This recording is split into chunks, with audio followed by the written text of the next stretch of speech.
Selamat hari Minggu, saudara-saudaraku. Kita kembali akan menikmati firman Tuhan. Dan memang kita harus menikmatinya. Seperti yang dikatakan Nabi Yeremia di dalam Yeremia 15 ayat 16. Apabila aku menemukan perkataan-perkataanmu, aku menikmatinya. Firman-Mu menjadi kegirangan bagiku dan kesukaan hatiku, karena nama-Mu telah diserukan atasku. Kita akan menikmati firman Tuhan. Kita berdoa.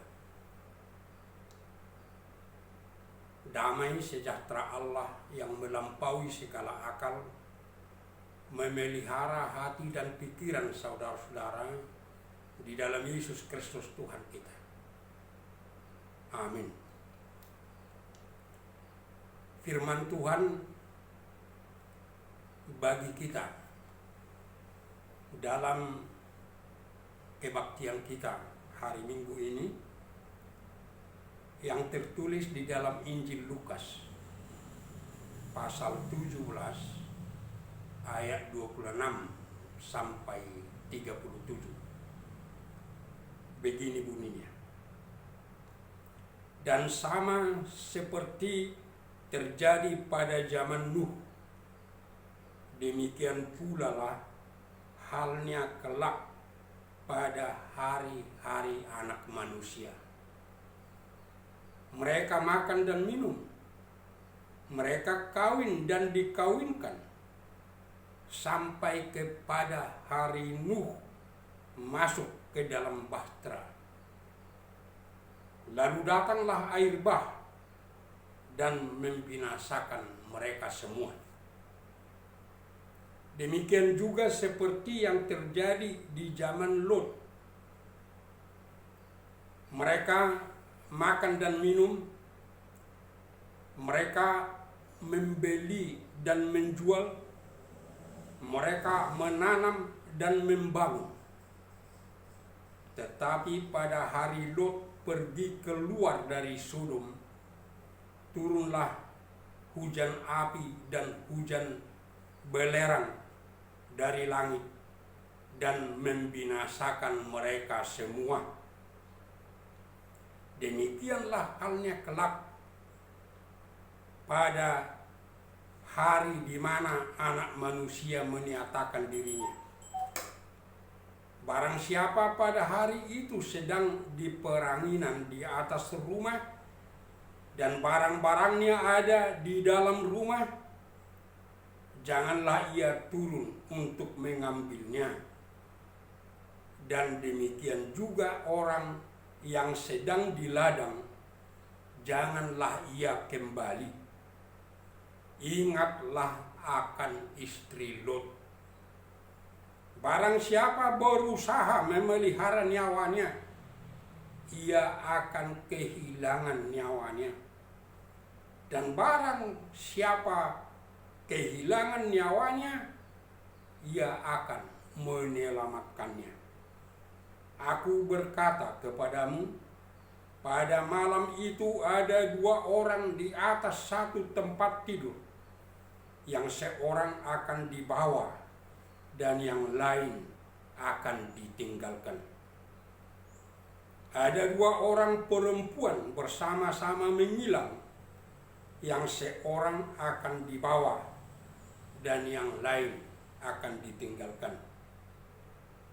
Kalau ada 2 orang di ladang, yang seorang akan dibawa dan yang lain akan ditinggalkan. Kata mereka kepada Yesus, "Di mana Tuhan?" Katanya kepada mereka, "Di mana ada mayat, di situ berkerumun burung nasar." Demikian bunyinya. Saudara-saudaraku, apakah Yesus hadir dalam hidupmu saat ini? Apakah Tuhan Yesus itu hidup di dalam dirimu, menguasai hati, pikiran, dan perasaanmu, itu harus selalu kita renungkan, saudaraku. Karena kita sering lupa akan hal itu, karena pikiran kita selalu terpusat kepada kedatangan Yesus Kristus kedua kali. Padahal harus kita tahu, saudara-saudara. Pertama, kalau Yesus tidak kita terima dan tidak hidup dalam hidup kita kini, kita tidak ikut dan tidak punya hak untuk menyambut Yesus pada kedatangannya kedua kali. Orang yang menerima Yesus dalam hidupnya saat ini, dialah yang layak menyambut Yesus pada kedatangannya. Dan yang kedua, saudara-saudaraku, tidak perlu ragu, dia pasti datang. Dan itulah yang ditekankan oleh firman ini kepada kita. Ingat, Tuhan Yesus pasti datang. Namun pertama dikatakan di sini, Tuhan Yesus itu akan datang dengan tiba-tiba. Tidak ada yang tahu waktunya. Justru pada saat kehidupan manusia itu berjalan normal, kegiatan manusia itu berjalan normal, makan, minum, kawin, mengawinkan, menjual, membeli, dan seterusnya.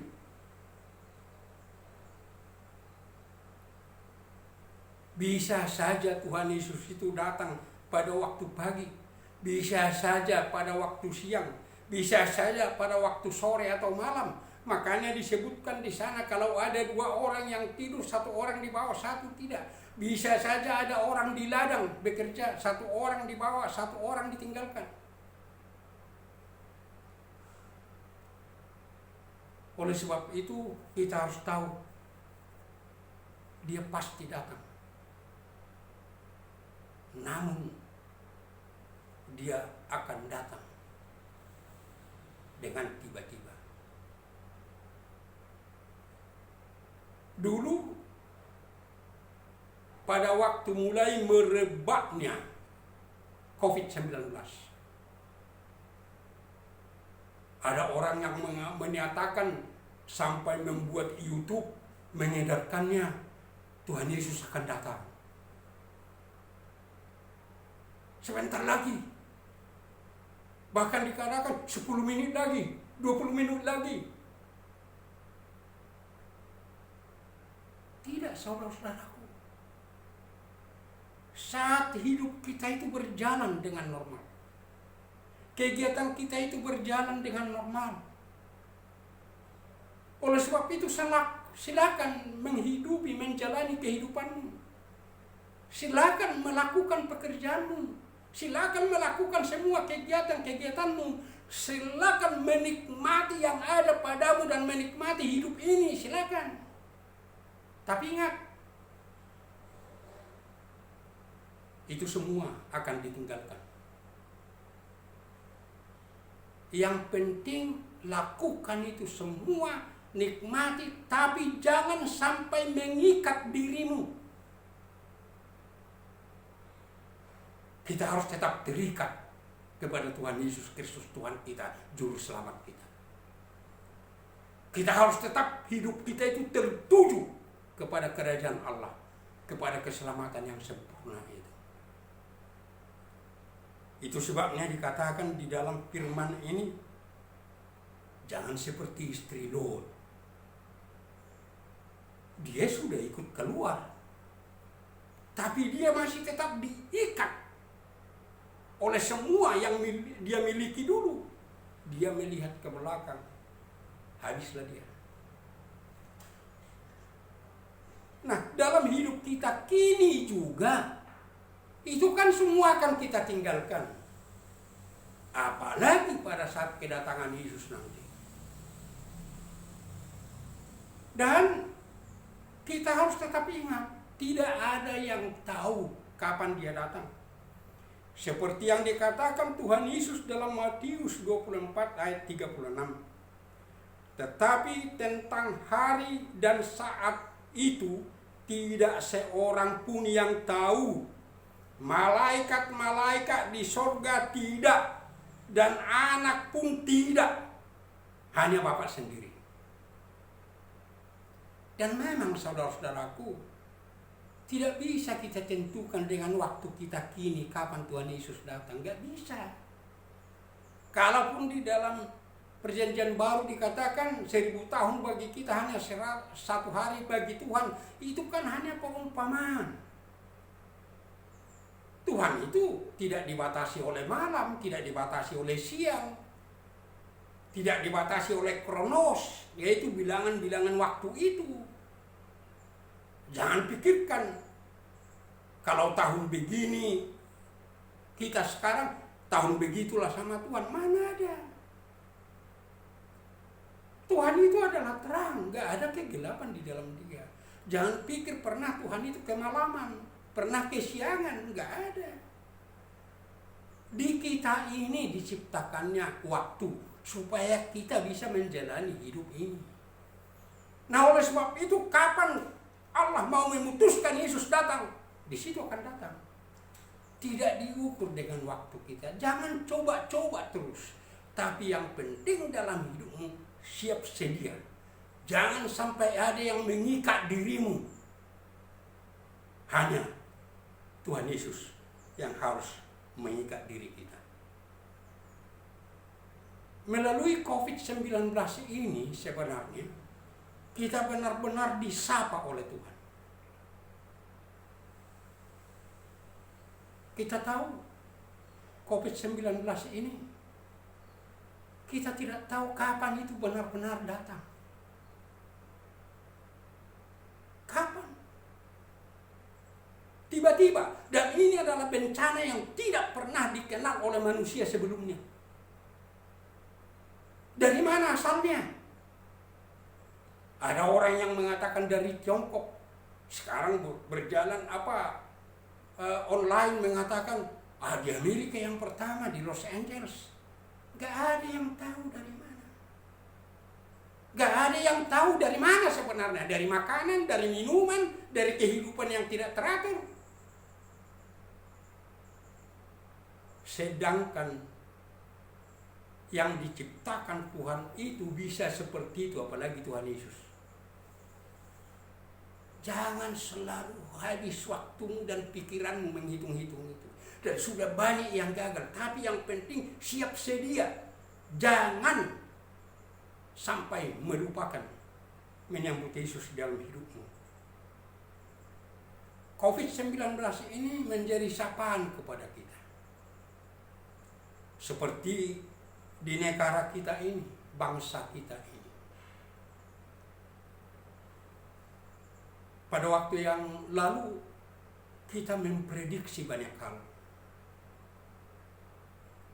Dan jangan lupa saudara-saudaraku, prediksi itu memang merupakan kebiasaan manusia. Dari sejak futurolog yang terkenal, Alvin Toffler, Naismith, Patricia Burden, semua melakukan prediksi mengenai kehidupan kita. Apa itu prediksi? Prediksi adalah memperhitungkan apa yang akan terjadi, mau jadi apa kita nanti berdasarkan data-data dan fakta-fakta yang ada sekarang ini. Dan semua prediksi itu meleset.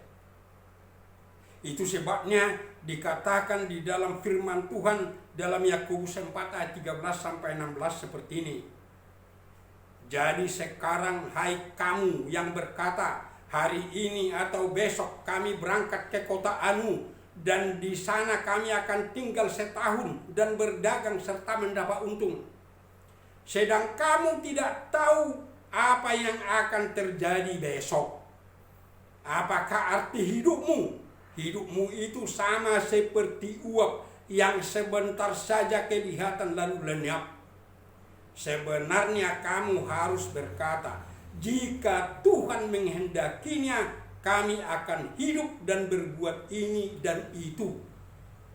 Tetapi sekarang kamu memegahkan diri dalam congkakmu, dan semua kemegahan yang demikian adalah salah. Itu sudah jelas. Jangan coba memprediksi di dalam kecongkakan. Dan itu yang selalu kita harapkan dan yang kita prediksi pada waktu yang lalu. Pada periode kedua Bapak Presiden Joko Widodo, kita semua sudah memprediksi dan mengharapkan bangsa kita ini akan benar-benar bertumbuh, akan menjadi negara maju. Tingkat pertumbuhan ekonomi sekian persen. Padahal apa yang terjadi? Hanya dengan COVID-19 semua harapan kita itu sirna. Justru kita memasuki jurang resesi ekonomi. Dan kita sekarang, terutama pemerintah kita, berjuang. Dan kita harap cemas jangan sampai negara kita jatuh kepada jurang krisis ekonomi. Itu bisa saja terjadi. Padahal kita sudah mengharapkan akan jadi begini. Kami dengan ibu kota yang baru, yang megah. Semuanya berantakan. Itu sebabnya dikatakan tadi, silakan berencana, silakan memprediksi, tapi ingat, Tuhan yang menentukan. Sehingga kita jangan hanya memprediksi, tapi menjadi orang yang visioner di dalam Tuhan. Seperti yang dikatakan di dalam Yakobus tadi. Kalau Tuhan menghendaki, makanya Tuhan harus selalu kita ingat, harus bekerja di dalam hidup kita. Tuhan Yesus harus hadir. Dan kita lihat dengan COVID-19 ini, semuanya jadi tidak berarti. Kekayaan, teknologi, semua seperti yang dikatakan dalam kitab Yakobus tadi, bagaikan asap yang akan lenyap. Sebenarnya apa yang dilakukan oleh presiden kita dengan segala daya upaya, saya pikir itu sudah sangat benar, sudah maksimal, bahkan mungkin sudah optimal. Apa yang dilakukan pemerintah yang selalu sejalan dengan Bapak Presiden itu juga sudah benar.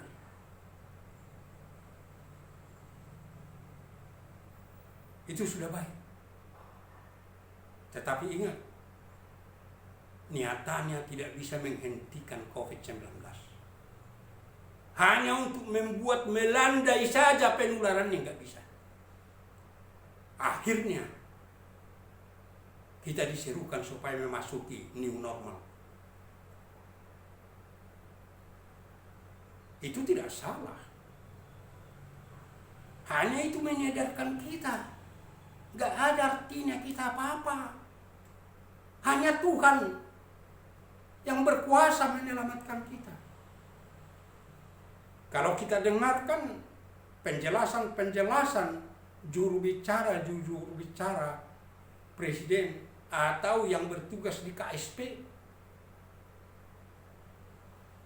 mereka juga tidak dalam satu perumusan yang benar apa itu new normal. Ada tenaga ahli presiden yang bekerja di KSP dan sering menjadi juru bicara mengatakan, new normal itu adalah kultur yang baru, pola hidup yang baru. Kalau itu memang dia, artinya kalau saya dulunya selalu makan nasi, tetapi sekarang saya kepada kultur yang baru, tidak lagi makan nasi, hanya makan labu siam, sayur. Itu kultur baru. Tetapi ada juga yang menjelaskan, juga juru bicara presiden, juga tenaga ahli yang mengatakan bahwa kita hidup seperti yang normal itu biasa, tapi dengan cara baru. Rumah ibadah buka, tetapi ingat, batasi jemaat yang hadir. Yang sudah umur 60 ke atas janganlah dulu, biar di rumah. Harus pakai masker, pakai face shield lagi, cuci tangan, dan semua. Kafe bisa buka, tapi dengan cara baru. Hanya buka sampai jam 8 umpamanya, dan setelah semua orang pulang, langsung disinfektan, disemprotkan. Dan setiap yang masuk harus selalu pakai masker, dan diatur, dibatasi, dan begitu semua. Kalau kita amati apa sasaran dari new normal itu, menurut saya ada dua. Pertama, supaya ekonomi kita kembali menggeliat, supaya jalan. Dan yang kedua, memutus penularan pandemi virus corona. Kalau memang itu menjadi tujuan kita, justru yang kedua itu yang paling benar. Bukan kultur baru, tapi normal dengan cara hidup yang baru. Apa bisa itu kita capai? Sebenarnya bisa. Menurut saya bisa. Tapi pemerintah harus disiplin. Disiplin menjadi kuncinya. Disiplin memberi teladan kepada masyarakat. Disiplin melaksanakan peraturan yang mereka keluarkan. Dan masyarakat harus benar-benar disiplin, baik di rumah, baik di luar rumah, untuk menjalankan protokol kesehatan. Kalau itu dilakukan, bisa ada hasilnya. Tidak perlu lagi ada PSBB, karena PSBB pasti tidak sesuai dengan new normal. Tapi itu dilakukan karena memang kita tidak disiplin. Namun yang terutama harus kita ingat, apapun yang kita lakukan tidak akan bisa menghentikan hukuman Tuhan. Tidak akan bisa menghentikan COVID-19 ini.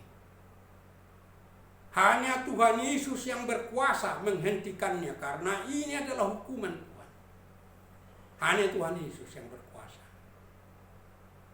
Oleh sebab itu, baik kita lakukan semua yang kita lakukan itu, tapi harus tetap menjadi berserah dan percaya kepada Yesus Kristus Tuhan kita itu.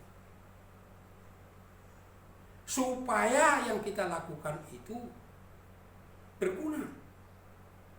Hanya Tuhan Yesus yang berkuasa menghentikan, bisa melalui diizinkannya manusia ini menemukan vaksin corona, bisa melalui yang lain.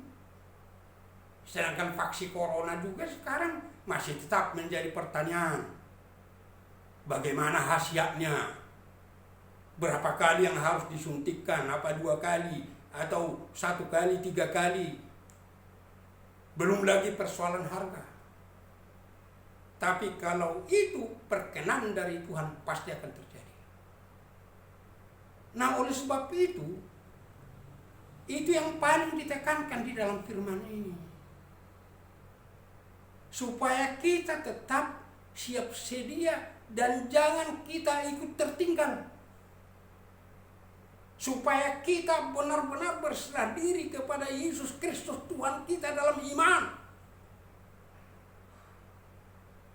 Karena hanya Dia yang bisa menyelamatkan kita.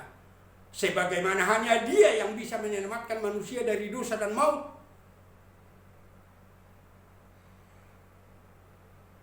Apa arti COVID-19 ini kalau bagi Tuhan? Kalau bagi Tuhan. Tetapi kita manusia ini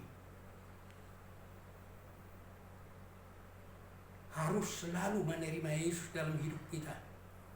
Dan rela hidup kita untuk menyambut Dia pada kedatangannya kedua kali. untuk menyambut kerajaan Allah yang kekal dan sempurna itu. Dan yang kedua, saudara-saudara, firman ini menekankan hendaknya semua orang percaya. Sebenarnya semua manusia maunya Tuhan. Tapi setidaknya semua orang percaya yang bernama Kristen itu per pribadi harus ikut menerima keselamatan sempurna itu. Per pribadi. Karena kalau kita hanya hidup di dalam Kristen kolektif, nggak ada gunanya. Seperti yang dikatakan tadi, pribadi. Di dalam rumah, yang bersahabat, hanya perorangan. Saudara-saudaraku, kita harus bersyukur kepada Tuhan yang Maha Kuasa, kepada Tuhan Yesus Kristus. Karena begitu besar anugerahnya kepada tanah Batak itu. Tuhan melalui penginjil-penginjilnya menyaburkan Injil itu di tanah Batak. Sehingga masyarakat Batak itu diselamatkan dari dosa dan maut. Tetapi jangan lupa saudara-saudaraku, Injil itu yang berintikan Tuhan Yesus itu tidak hanya menyelamatkan kita dari dosa dan maut. Melalui Injil, melalui penginjil-penginjil, akhirnya melalui HKBP,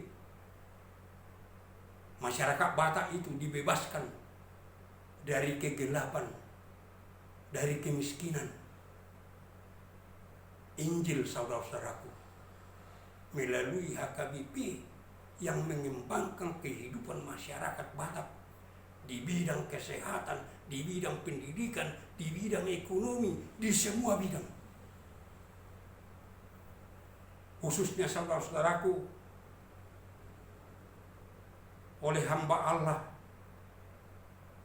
I.L. Nommensen, rasul orang Batak itu. Saya bukan berarti mengecilkan peran penginjil-penginjil yang lain. Tetapi dengan I.L. Nommensen lah benar-benar menyebar dan bertumbuh Injil firman Tuhan di tengah-tengah masyarakat kita, sehingga menguasai seluruh tanah Batak. Tetapi ingat saudara-saudaraku, I.L. Nommensen dulu memberitakan Injil itu dengan metode penginjilan pribadi, metode pemuritan. Setiap pribadi yang harus dipanggil. Tetapi karena Nommensen melihat kepercayaan lain sangat mendesak mengelilingi tanah Batak, akhirnya dia berdoa dan merubah metodenya menjadi metode pengkristenan massal. Ada orang mengatakan dari teori pancing ke teori jala. Saya nggak pernah suka menggunakan itu. Karena metode jala, di jala itu bisa segala sesuatu menyangkut. Tetapi dari pengkristenan pribadi hingga pengkristenan massal, akhirnya Nommensen mendekati raja-raja di tanah Batak itu. Sehingga setelah raja-raja itu menjadi Kristen, maka semua masyarakatnya menjadi Kristen. Nommensen itu bercita-cita dan berencana, kalau banyak orang Batak itu masuk Kristen, dia akan mendirikan stasi-stasi pemuritan. Dia akan meminta pendeta dari Jerman lebih banyak lagi untuk melakukan pemuritan itu, karena menurut dia harus pemuritan pribadi. Tetapi itu pernah tercapai, saudara-saudara. Nommensen tidak memperhitungkan bahwa masyarakat Batak itu seperti sungai masuk beragama Kristen. Sehingga tidak pernah cukup tenaga pendeta. Apalagi setelah tahun 1940 orang Jerman ditangkapi Belanda. Makin tidak pernah tercapai. Dan sampai sekarang saudara-saudaraku tidak pernah tercapai pengkristenan pribadi itu, pemuridan itu bagi masyarakat Batak.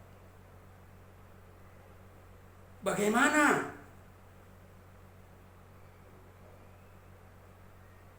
Gereja kita sudah berusia 159 tahun. Kok nggak bisa tercapai? Nggak bisa. Siapa yang salah? Nah, nggak ada yang salah. Kalau kita mengatakan itu kelemahan pendeta, nggak benar. Bagaimana pendeta melakukan pemuridan, diserahkan kepada dia ribuan warga? Nggak bisa. Untuk melakukan pelayanan door to door pun pendeta tidak sempat. Apalagi melakukan person to person. Nah, itu harus kita sadari, saudara-saudaraku. Sehingga hingga sekarang itu masyarakat Batak itu masih Kristen kolektif. Itu sebabnya pernah saya khotbahkan. Kita gembira karena 95% masyarakat Batak yang di tanah Batak itu beragama Kristen. Tapi saya katakan berapa persen itu yang benar-benar orang Kristen. Kita sendirilah. Oleh sebab itu kita juga, semua anggota jemaat ini harus mau membawa dirinya kepada Tuhan. Supaya dikembang tumbuhkan oleh firman Tuhan itu. Supaya kita jangan hanya beragama Kristen. Secara pribadi kita benar-benar orang Kristen. Murid-murid Yesus, anak-anak Tuhan.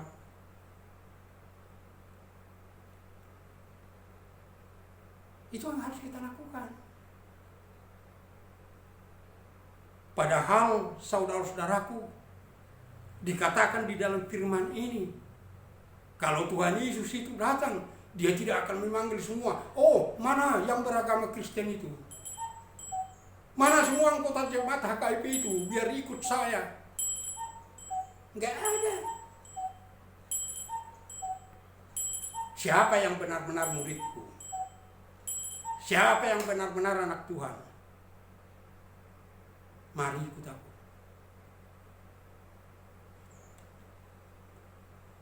Ini yang harus kita lakukan dalam hidup kita. Oleh sebab itu, masing-masing kita menanya, apakah diri kita masing-masing hanya beragama Kristen atau sudah menjadi orang Kristen, sudah menjadi murid Yesus, sudah menjadi anak Tuhan?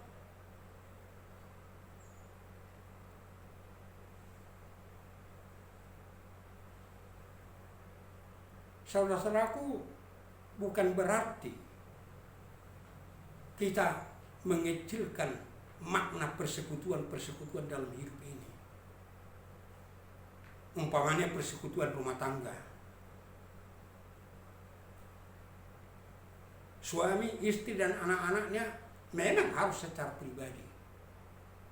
Tetapi harus kita menyadari, suami harus berusaha membangun istrinya supaya benar-benar orang Kristen. Istri harus berusaha melayani suaminya supaya benar-benar jadi orang Kristen. Orang tua harus benar-benar membina anak-anaknya supaya benar-benar menjadi orang Kristen. Supaya semua kita mampu mengatakan seperti yang dikatakan Yosua dalam Yosua 24 ayat 15. Kalau aku dengan seisi rumahku harus beribadah hanya kepada Tuhan. Bukan berarti tidak ada artinya persekutuan di jemaat. Ada. Tetapi semua pelayan-pelayan harus berusaha menumbuh kembangkan dirinya supaya benar-benar hamba Allah. Jangan hanya menjadi pura-pura hamba Allah. melakukan tanda ajaib katanya. Padahal sekarang nggak nampak lagi yang tadi mana orang yang melakukan penyembuhan itu. Padahal menjadi hamba Allah hanya untuk mencari nafkah. Jangan bangun dirimu. Dan kemudian orang yang seperti itulah yang bisa membangun jemaat melalui pelayanannya, melalui khotbahnya, supaya bertumbuh menjadi orang Kristen, menjadi murid-murid Yesus, menjadi anak Tuhan secara pribadi.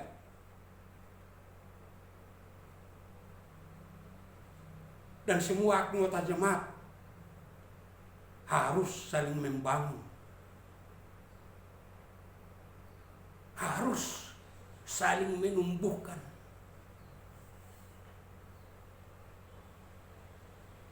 Supaya semua benar-benar ikut dan jangan ditinggalkan. Pada waktu Tuhan Yesus menjelaskan itu, murid-muridnya bertanya. Waktu Tuhan Yesus mengatakan, satu dibawa, satu ditinggalkan, satu dibawa, satu ditinggalkan. Di mana Tuhan? Di mana ditinggalkan? Apa di dunia ini? Kalau toh dunia ini kan ini juga kan hancur. Tuhan Yesus memberi perumpamaan. Dikatakan Tuhan Yesus dalam ayat 37, di mana ada mayat, di situ berkerumun burung nasar. Di mana? Ya di dunia yang penuh kebusukan ini. Yang di sana berkerumun kejahatan dan iblis. Untuk membuat kita ikut dalam kebusukan ini. Dan akhirnya tidak mengikuti Yesus kepada kehidupan kekal, tapi kepada kematian kekal, kepada maut kekal. Itu sebabnya kita harus berusaha dengan iman kepada Yesus Kristus Tuhan kita, dengan iman kepada Allah Bapa, kepada Roh Kudus, dengan hidup dalam firman Tuhan itu. Kita harus berusaha membuang kebusukan dalam diri kita itu. Supaya juga jangan burung nasar yang berkerumun mengelilingi kita, tetapi malaikat-malaikat Tuhan. Sehingga kita bersama-sama, walaupun secara pribadi, tapi bersama-sama sebagai murid-murid Yesus, sebagai anak-anak Tuhan, untuk menyambut Dia. Datanglah Yesus. Aku sudah bersedia. Amin. Kita berdoa. Bapa yang Maha Pengasih, terima kasih Bapa, karena Engkau selalu memberi kami makan dari firman-Mu.